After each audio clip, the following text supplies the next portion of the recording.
عزیز طلبہ السلام علیکم۔ ہمارا آج کا عنوان ہے انعراف کے شعاعی خاکے۔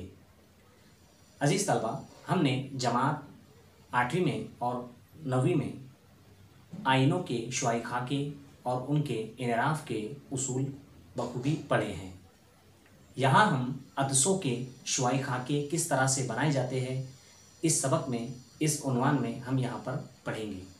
یہاں پر ہم عدسے میں عکس کی جسامت، عکس کی نوعیت اور عکس کا مقام کس طرح سے لیا جاتا ہے یا بنتے ہیں، اس کا مطالعہ کریں گے۔ اصول نمبر 1، اگر شعاع وقوع محور خاص کے متوازی ہوں تو شعاع منحرفہ نقطۂ ماسکہ سے گزرتی ہے۔ اصول نمبر 2، اگر شعاع وقوع نقطۂ ماسکہ سے گزرتی ہے تو شعاع منحرفہ محور خاص کے متوازی ہوتی ہے۔ اصول نمبر 3، اگر شعاع وقوع عدسے کے نوری مرکز سے گزرے تو انعراف نہیں ہوتا۔